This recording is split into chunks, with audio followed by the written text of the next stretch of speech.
now.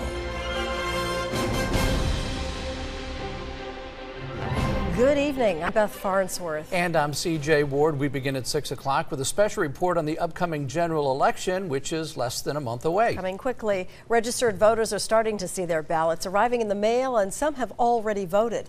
News Channel reporter John Palminteri joins us now live. And John, you have all the key information for the voters. You may have seen those election signs going up in your neighborhood and flyers showing up in the mailboxes. For many people, the election has now begun, and for some of them, their voting is done.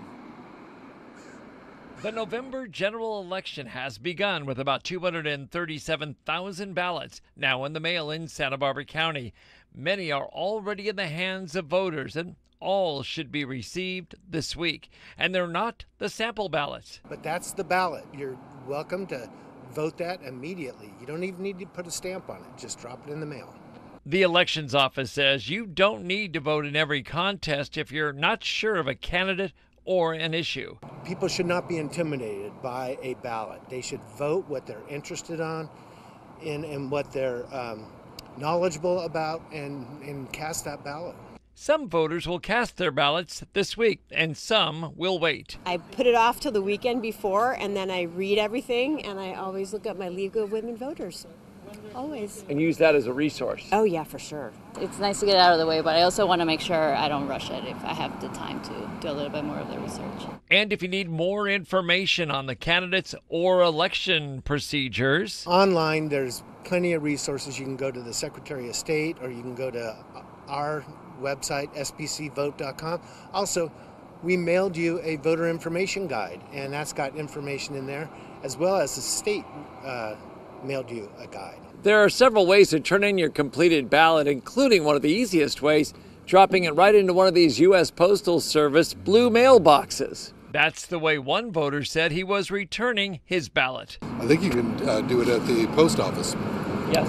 So I drop it in the mail. You can also drop it off in one of the special election drop boxes throughout the area. Those ballots are picked up at least once a day and sometimes more often.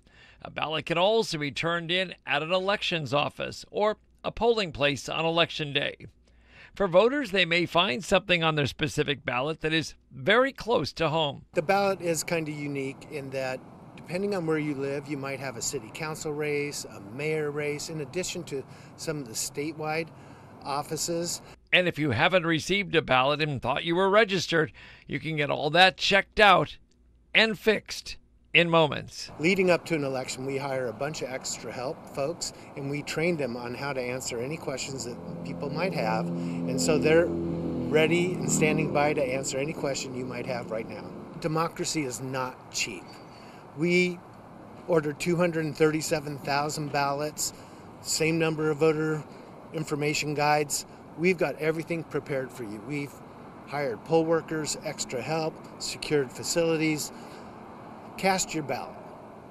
Democracy is not cheap, but it's very important.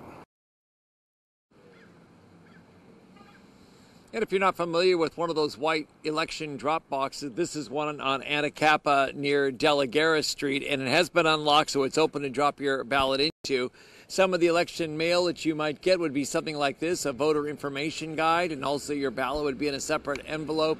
If you're not a registered voter and you'd like to be one, there's still time to do that, and we have all that information on our website. Reporting live in downtown Santa Barbara this evening, I'm News Channel reporter John Palminteri. All right, thank you, John. And as John just